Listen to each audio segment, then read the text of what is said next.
Good afternoon. My name is Clyde Townes. I'm a past Grand Master of the Grand Lodge in New Brunswick. I've spent the last, 30 years practicing masonry. I am married, 3 children, all grown, of course. I joined the lodge, or become a member, in 1993, and that would be the term under Car Graham, Miles Graham's brother, which I knew very well. And I must tell the story on how it began for me, because I think it's important to who I am as a Mason.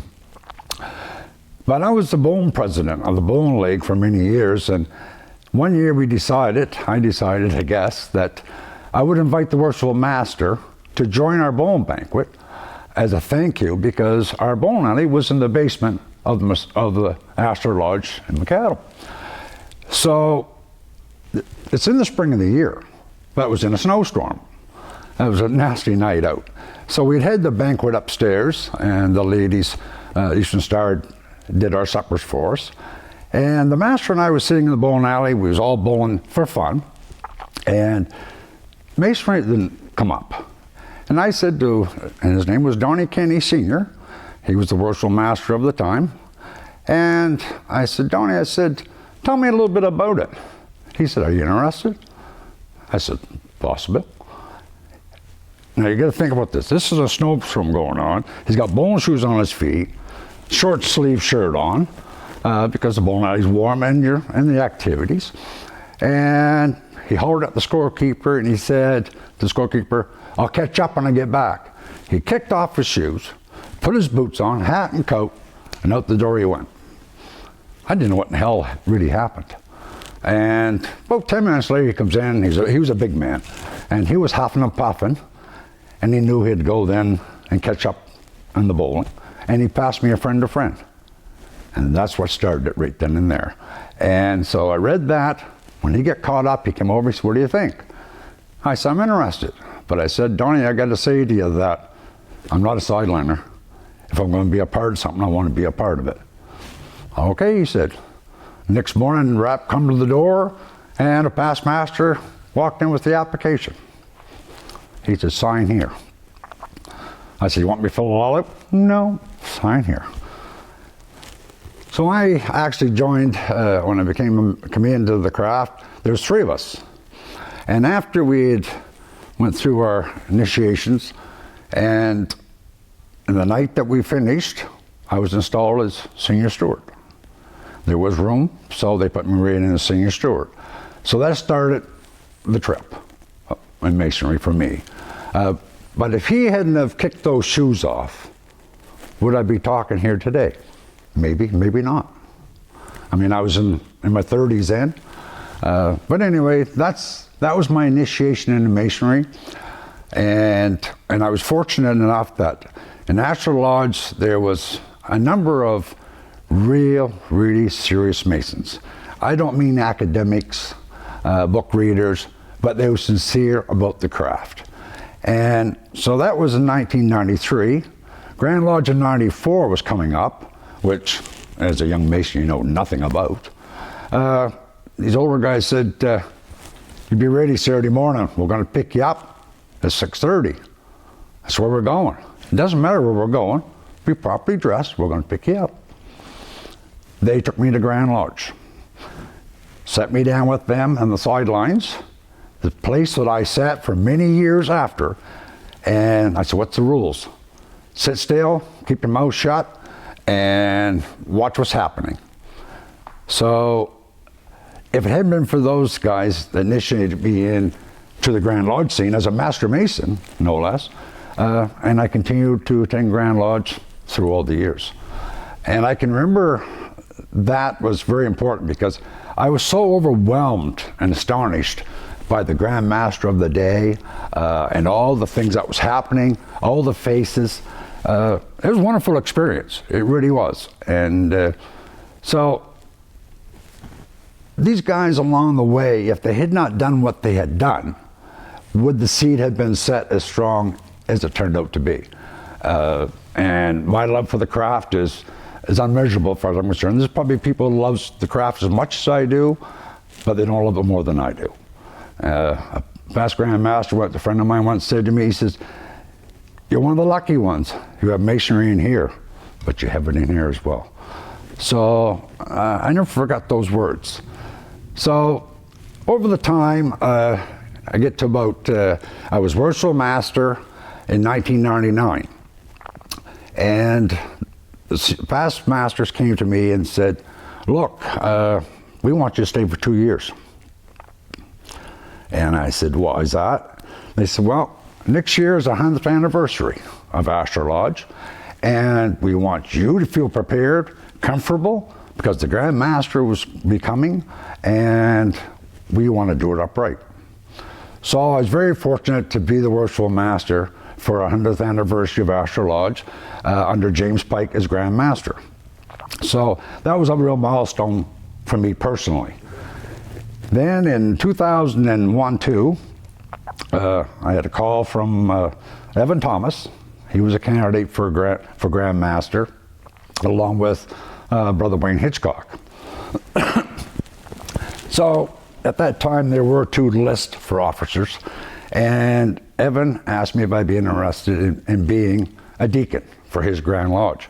Well, when somebody asks you that, well, as a Mason, you just say, absolutely, whatever you want. But unfortunately, he was not successful, and I was not successful. But it worked out okay, because just shortly down the road in 2004, Gordon Rattray, Most Worshipful Brother Rattray, was Grand Master, and he asked me to be Grand Pursuivant. So that was actually my first chair in Grand Lodge. So that was good. And then time had went on, and a few years later, in 2006, I guess it was, Most Worshipful Brother Wayne McKay was Grand Master. He came to me and asked me if I would consider being District Deputy in District number 5. And though I asked him to give me a week to think about it, that's quite a jump from being a past master, even though I'd done that 6 times over the years. Stepping up to District Deputy was quite a large step for most. You're always a little scared how you're going to be received with the older men, but it was a delight. I had absolutely no problems. Actually, I attended, well, it's about 200, I think around 230 visits I made in those 2 years as District Deputy. And that's when I got connected with a guy by the name of Most Worshipful Brother Peter Whitaker, who is sitting in the room right now. And Peter and I did a few trips together, and this is worth mentioning because he had said in our conversation, just him and I was in the van traveling, I can't tell you to where, but he said, "You know what I'd like to do?" And I said, "What's that, Peter?" He said, "I'd like to visit every lodge in this province." I said, "That's a wonderful idea, and I'm game." So we connected, and people may think I'm exaggerating, but I'm not.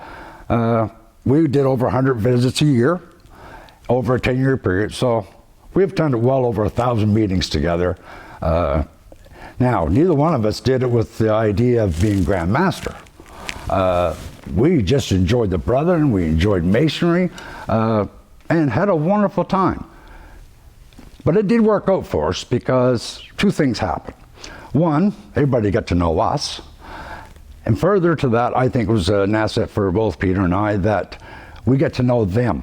We hear their concerns, their ideas, and I think it served us well when we was Grand Master, because we knew these people and we was approachable. They came and talked with us, and many nights, the lodge was long over, Peter and I would still be somewhere, maybe Campbellton, Bathurst, God only knows where we was, but we was never in a hurry with the brethren have their say. And I think that carried a lot of weight. So after being District Deputy, of course, then I decided, well, I was asked, what are you going to do now? I said, I don't really know. So I said, well, maybe I'll take a run for Junior Grand Warden. Well, as you say, Junior Grand Warden, Senior Grand Warden. I was Deputy Grand Master under Stephen Allen. I guess I was Junior Warden under Miles Graham. I was Senior Warden under Peter Whitaker, and of course Stephen as Deputy Grand Master. once you get to Deputy Grand Master, I guess maybe I wasn't quite paying attention. I was enjoying the trip. It was never my intent to run to be Grand Master, but it did work out. And I really cherish those days that I served the Grand Lodge of New Brunswick, and you know, the brethren made it special. I mean, you got to work at it. Being Grand Master is really a full-time job for 2 years. And if you don't take it and look at it that direction, you're probably not being fair to the brethren. And leadership and being approachable is a major thing. And I know on the horizon we got problems coming. Our numbers is of course a problem. I think leadership is going to become a problem because as our numbers diminish, leadership must get stronger and stronger to keep it together. And I'm just not convinced that we're taking it serious enough. There's more to masonry than pageantry, you know. But anyway, that's kind of my story up to being Grand Master. During my time as Grand Master, another thing that really happened was I was fortunate enough to be the Grand Master on 150th anniversary of our Grand Lodge. So being Worshipful Master at the 100th, being Grand Master at the 150th, that was quite a milestone for me. Further to that, because of that, and the 300th anniversary of the Grand Lodge of England, I had that opportunity and the invitation to go to the Grand Lodge of England for their 300th anniversary, along with 300 past and presiding Grand Masters of the world, which was an experience in itself. I don't know how it worked out, but at one night we was in a large banquet hall, and 300 of us were all present, plus our wives. Tap come on the shoulder, and I was asked to receive the Lord Mayor of London on behalf of the Grand Master of the world. I said to the guys, woo. I said, how long do I have? He looked at his watch. He said about 10 to 12 minutes. Now I've got to write a speech and meet somebody I've never met, somebody of great importance, of course.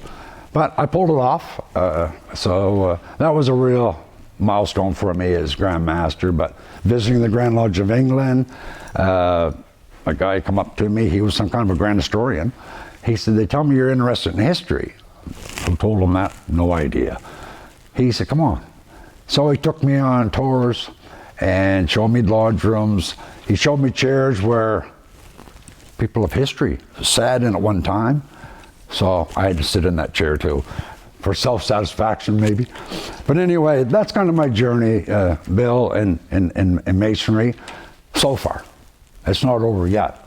It's not over yet. But I do encourage the Grand Master of today and of tomorrow, you really have to work at it because I think I know the craft is worth it. I know the brethren is worth it. And this also now gives me an opportunity, I guess, say on the record, I want to thank the brethren for the experiences that they've given me.